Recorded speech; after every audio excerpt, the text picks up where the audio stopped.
Hello, everybody. Welcome to the Designer Discussions podcast. Today, our guest is Ariana Lovato from Honeycomb Home Design in California. And we're thrilled to have her here to just shed some light on how she manages to be a busy business owner and mom and do so much marketing and PR on the side. Welcome to the Designer Discussions podcast. Tune in each week where we discuss marketing, branding, PR, and business advice for design professionals. Are you ready to get serious about your marketing? We're opening the Designer Discussions Marketing Studio, a monthly series of in-depth, actionable content to guide your marketing, PR, and business development. We want to help you transform your business and elevate it to work with your dream clients. Hi, guys. Thank you so much for having me. I'm excited to be here. Mirjam, Maria, and Jason. Yes. And I could say so many more things about you, but I picked a couple that I think just really show, how exceptional you are. It's like you were an NKBA 30 under 30, right? And yes, you also were a 2021 ASID Ones to Watch. Yes, you were nominated. Maria nominated me actually for that. So that was all kudos to her. But yeah, that was an incredible honor to get that award and recognition for sure. So, and I think that's one of the things that you have taken very seriously in terms of how you market your business and yourself. And I mean, when you look at the list of accolades that you've amassed, it's really impressive considering you're very young. Still, it's not like you've been in the business for 30 years. Yeah, that'd be impossible. But so tell us a little bit about how, as a young business owner, and you've been in business for a few years and you're very successful, but tell us a little bit about how you view your marketing and PR and how you make it all fit together. You also have a young baby, so you're a very busy woman. So you think life gets busy before kids? Just wait till you have a kid. And then it's like, what was I doing before? Because I just can't, it's crazy it's crazy, but you kind of just figure it out, honestly. And it just, now time is this really valuable thing that you protect with everything that you have. And it's just like I time block as much as I can. And I value my time so much more now because I see how quickly it goes with the baby who's now, Pierre is almost 10 months. So it's like goes by so fast. It does. Yeah. But yeah, as far as marketing and PR, I learned very early on that in order to get business, you have to put yourself out there and you can't be afraid or shy to do that. And I think with social media, some older clientele or older clients feel like, I don't really want to, I feel like I'm kind of bragging by putting my stuff out on social media. So they stay away from it. And I always thought of it differently. It's not necessarily bragging. It's showing like, hey, this is what I can do for you. And let me show you what a designer does. And let me show you the value that I can bring to you by showing these finished projects, but also showing the process behind them so you can really understand and appreciate how much work goes into it. Mm-hmm. So just even my projects that I would not put on my portfolio now, when I first started, I put them everywhere. Like, and I'm embarrassed of them now, but that's how I just wasn't afraid to put it out there because I thought, okay, I have nothing to lose, and if I'm going to do this and I'm going to start my own business, and if I'm going to give it everything that I have and risk everything that I have, then I need to really try, because if I fail, at least I know I tried. And that was just my mindset going into it. I started Honeycomb when I was 25. I'm now going to be turning 32. And in that time, I've learned so much about being a business owner, running a team, managing clients and expectations, but I've never forgotten how important PR and marketing is. And that's been the biggest catalyst to our success is paying a lot of attention to that and dedicating time to it. Yeah. And I also, as I was perusing your biography in preparation, and I know you pretty well, but I'm like, let's see what she's all been up to. And I noticed that, you have an formal educational degree, not just in interior design, but also in business. Yeah. So I got both degrees because I figured, okay, I need to know something about accounting. I need to know something about very helpful running a business that is going to help me, not only manage the creative aspect of it, but also, this business side that I think is a struggle for a lot of designers because we just don't tend to think that way. And it's been hard for me too, but I've learned early on, like the things that I am not good at doing, I hire out. At least I know how to do them, but I hire out, bookkeeping and accounting because I know that that's not the best use of my time. Yeah. I don't want to reconcile my account. So much sense. I know how to do it and I look through my statements, but yeah, it is that time again, it's that valuable asset. How am I going to protect it as much as possible? And you said something interesting about time blocking because we know from all of our conversations that, we've had with designers and business owners, it's like people always feel like they don't have enough time. Yeah. Right.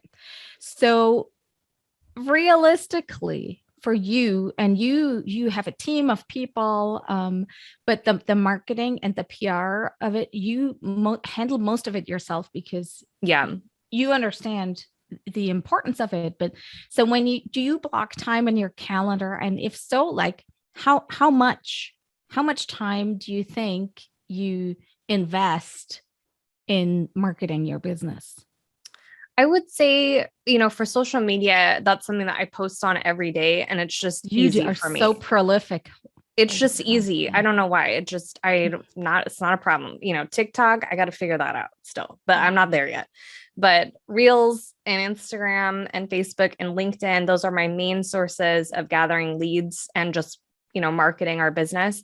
That's easy for me to do. And I can dedicate, half an hour a day to those items because it's just quick.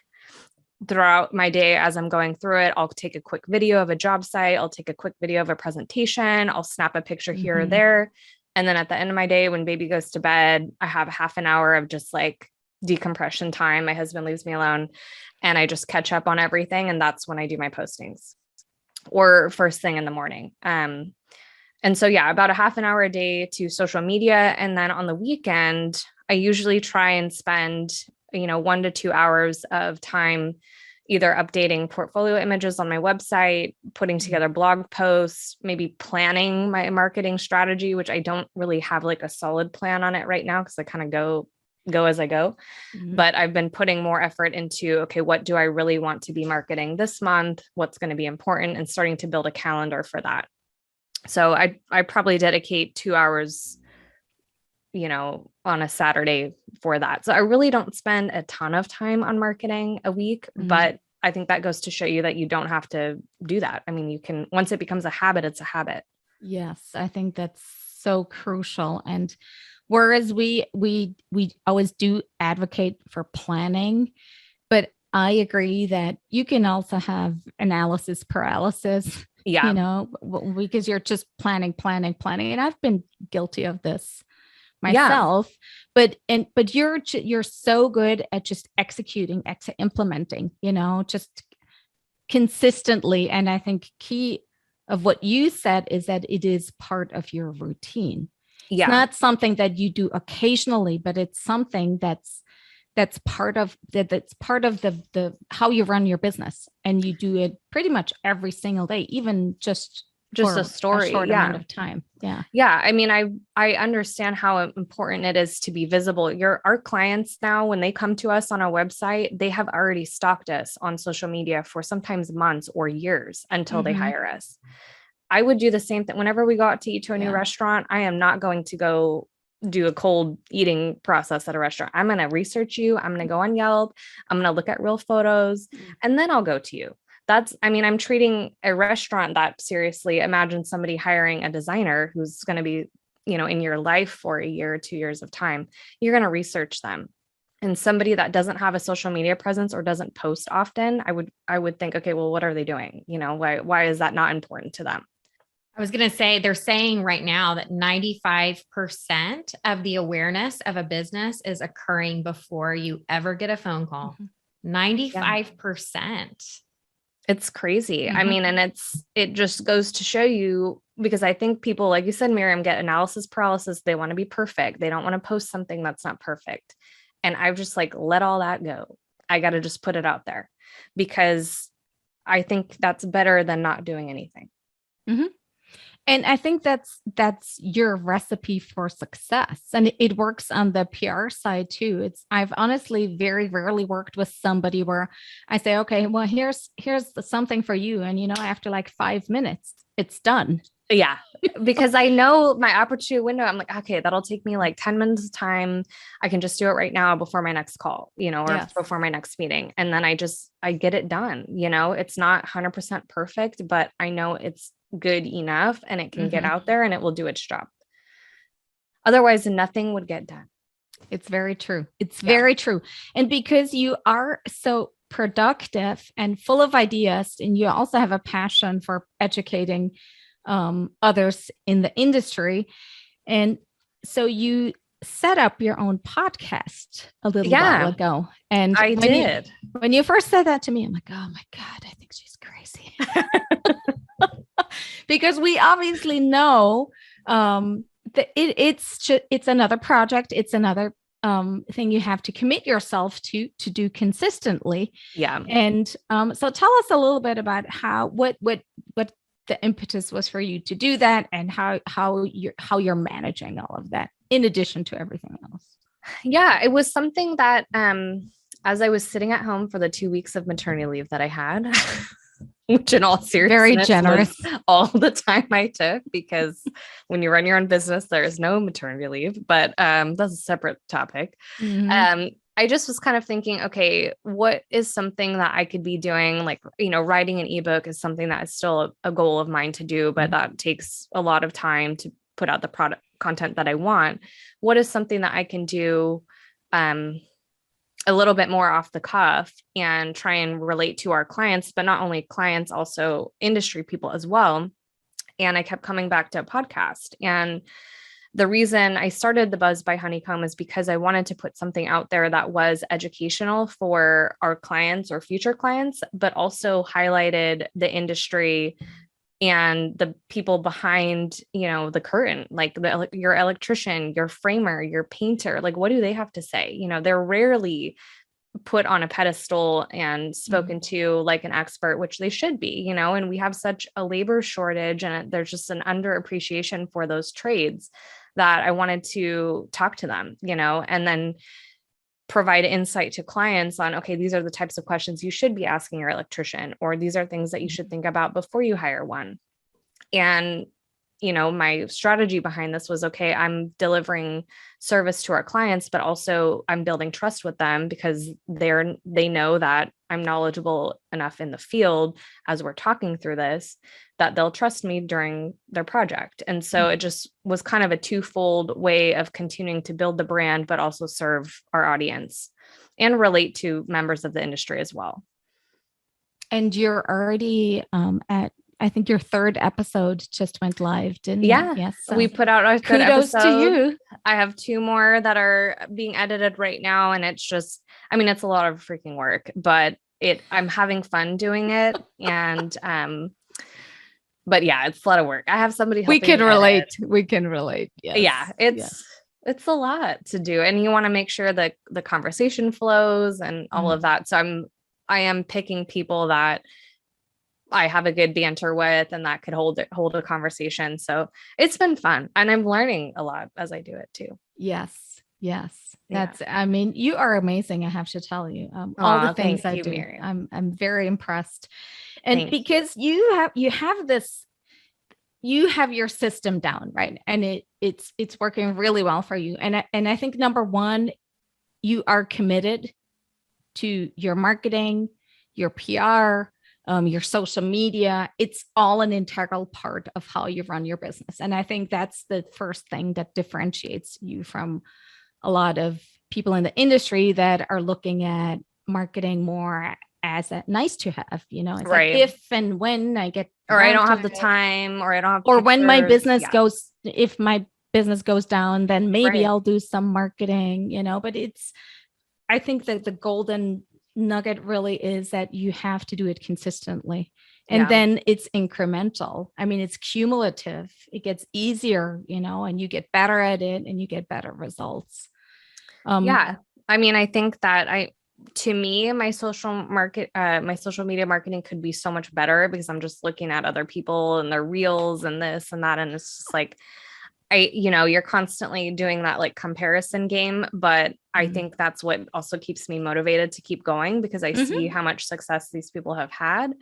And I honestly think that I'm the best person for it instead of, as I had at one point thought about hiring a social media marketing agency to do it, but you lose your voice. And I think that's the most important thing because when clients, meet you, they want to feel like they already know you, and I get a lot of that through people that follow our social media. It's like, I already know your personality. I know how you're going to be.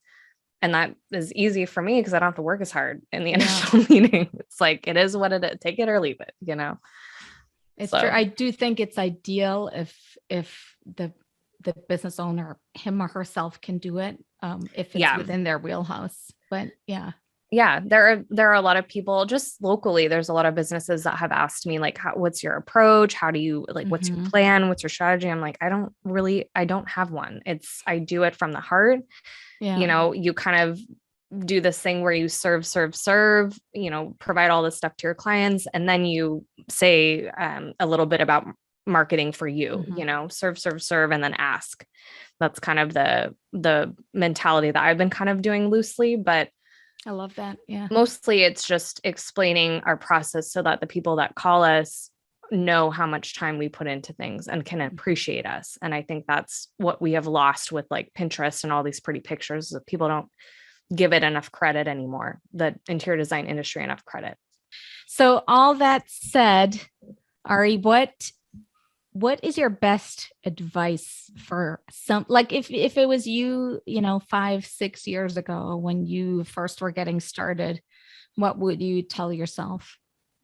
I mean, I would just do what I did, where it's just like literally put yourself out there and don't be afraid to put yourself out there. And whether it's, I cold emailed a bunch of builders in my area and I only heard back from one of them, but they're my best builder that I work with now. It's just putting yourself out there and not being afraid to do that, because what is the worst that could happen? They don't respond, and if right now you don't have a good social media strategy, just start by posting at least once a day, post something that you're really good at. Maybe it's just a flat lay of some fabrics and a really pretty rug. And then you could start talking about, okay, these are lines that our firm carries specifically. And if you're interested in them, we'll give you more information. Contact us through our DMs, things like that. Because I think, like you said, people, when things are good, they don't do any marketing because they're too busy. But that's the worst strategy, because as soon as things go down, you're going to have to be playing catch up. Whereas the people that have been visible the whole time, they're going to be contacted first. It's all about visibility. Very true. In my old corporate days at Kohler, the strategy always was to gain market share when the market is bad, because all of the competition was pulling back in ad spend, media ads, and Kohler's smart like that because they're visionary and they would take market share from their competition. So that's the time to ramp up. Same strategy, different types of business. Yeah. I mean, it's been in the back of my head because everyone's talking about this looming recession coming. And it's like, okay, well, this is not the time to, as busy as we are, and I'm already working, 6-7 days a week. It's not the time to stop writing blog posts. It's not the time to keep putting out content, because I know that it may not be like this forever. It's very true. Ariana, how you feel about communicating with the press, like how you feel about like when you get the opportunity to respond to a question and that kind of thing. That's because I feel like people would think that when you're a media darling, like you are, that it's a lot of work. I like it. That would be a lot of work, or that you would feel like that it was difficult. And then like, what does that really feel like? And what does that really look like for someone who gets as much press as you do?